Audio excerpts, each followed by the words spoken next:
What is up, guys? VayHoz here, and welcome back to another video. Today we're going to be talking about how to layer sub bass correctly in pretty much any style of EDM. And yeah, basically, okay, sub bass. What is sub bass? It's the low bass frequencies in music, even below the sounds, like below the growls and the phase wubs and everything.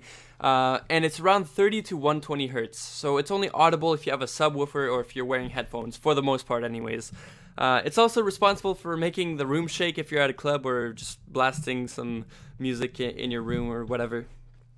Okay, so right here I actually have a nice unoriginal loop of dubstep, okay, and we'll just take a listen. There's no sub bass, so keep that in mind, and we're going to be layering sub bass onto here using Massive, so check this out.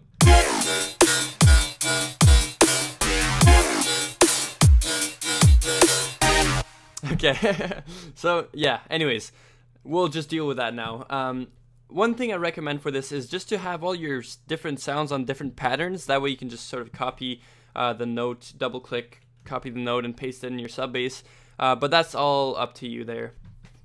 Okay, so first thing you want to do is actually high pass all of your basses and synths and anything that has a sub bass that could conflict with your actual sub bass patch. Just keep in mind you always want to have your sub mono, so that's what we're going to be replacing this information with. Okay, and basically you just want to high pass it maybe up to 100. That's my usual guideline. But if you find it needs more or less, then you can totally adjust that. It's up to you. Okay, and next. Okay, first of all, we have a growl. We're gonna have to layer sub under there. I'm gonna I'm gonna go into pattern mode here. So we only have a growl now, and I'm gonna copy this note. Okay, Control C, and open a new massive. Okay, so I'm just gonna put the exact same note down in my new massive. Maybe initialize the patch as well. And now what we're gonna do is get a sine wave. Okay. Now, one sine wave can make your entire room shake, okay? If you try that, try it right now if you have a subwoofer. At a low note, any sine wave can make your room shake, so that's all that's necessary in theory. We just gotta find the right pitch. So, we only have a sine wave. Let's turn that down an octave. Ah, that sounds more like it. That sounds like sub bass. Okay, one thing that's used a lot in dubstep is actually pitch automation on your sub bass. So, how do we do that? Well, you can get a nice envelope here and just put it on the pitch of your first oscillator and just turn the level down for now. So as you can see, now we have it going from 24 plus 24 semitones down to 0 in however amount of seconds that is the decay. If you want a shorter decay, you can turn it down. And that's something that's really used in dubstep for the sub bass anyways. And also in trap, if you want to have like some trappy sort of sub bass, that's how you would go about it. Okay, when it comes to like electro and house and stuff like that, you don't necessarily want something like that or too intense anyways. For the most part, I wouldn't say there's a lot of pitch modulation anyways. So yeah, you can use that as one technique, okay? And another technique is you can layer another sine wave up on there. What I like to do is plus 19 on that second oscillator. So, okay, so negative 12 plus 19 would be plus 7. There you go. Okay, so this, as you can hear, it's the fifth. You know, if you know anything about music theory, that is the fifth, and it just sounds really cool when you layer both of them. It sounds a little bit more powerful, actually. So now we're gonna apply the same pitch modulation onto that second oscillator. It's a little more obvious here in this case. And we're clipping a bit. I'll just turn that down a bit. Okay. One thing I like to do a lot is mix it in a bit. So not have it 100% because that can be a little obvious. Right, we just want a sub bass patch, not an entire other bass patch. So there you go. Now we just made it even more powerful by layering another harmonic on there. As you see right here, that's the harmonic we added. And if you want to have some more trappy sounding sub bass, what you can do is actually mix in some square. That's my third tip. Okay, so you can mix in some square and have it go down to a sine wave again. Okay, it's very common, I'd say, in trap music. Not so much in dubstep, but if you want to mix a tiny bit of it in, that's totally cool. It sounds a little bit more aggressive too, which is kind of nice.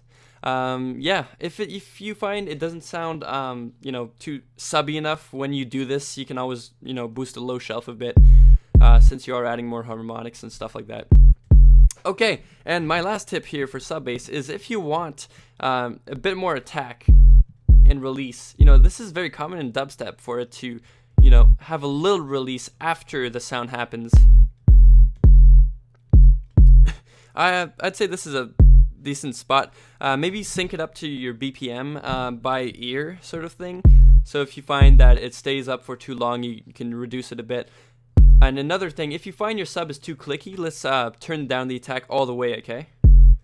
Sometimes you can get some kind of clicky thing going on. So you can just, add a little bit of attack like that.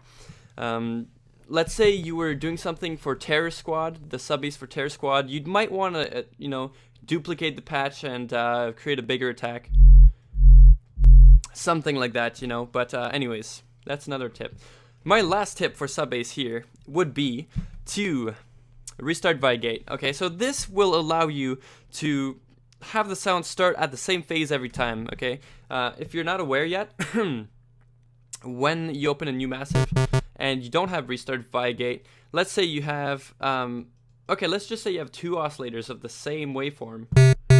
It's gonna sound weird, okay? But if you have restart VayGate on, they're gonna be starting at the same phase, so no weirdness there.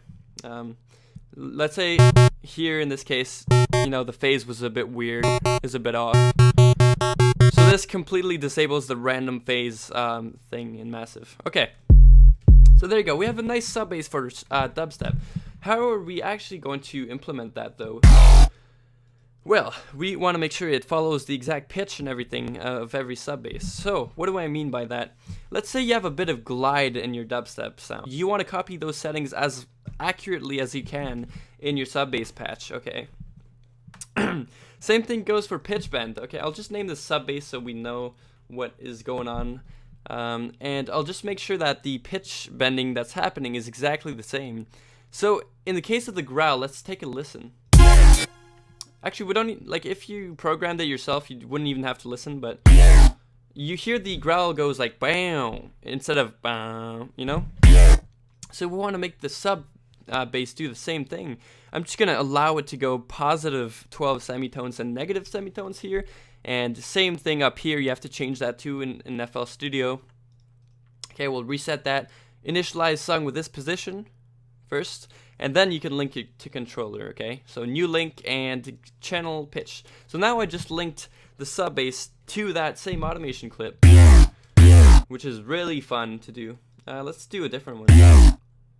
Yeah, that's kind of cool. Anyways, yeah, we just layered, the sub bass exactly the way it was played for that growl sound. Okay, I'll just give that sub bass a track of its own, and we'll sidechain it too, because that's very important in dubstep. You always want to have your basses and synths be sidechained and stuff like that. Okay, there you go. So we got that note. Now let's get that rhythm layered sub bass wise. So I'll just copy all that, Control C, and paste it in the sub bass. So there you go. So now this song is starting to take a little bit more power, and it's already cleaned up because of the sidechaining. By the way, if you don't know how to sidechain, check out my video. I'll put it up on the screen here. But yeah.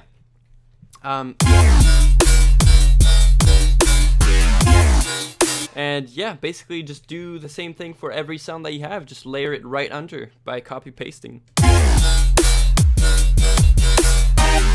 Yeah, and that's pretty much it. You can do some interesting stuff. This sounds a bit robotic, but you can have it just play one note the whole time if you want. You can be so creative with this, it's insane. It's really fun though.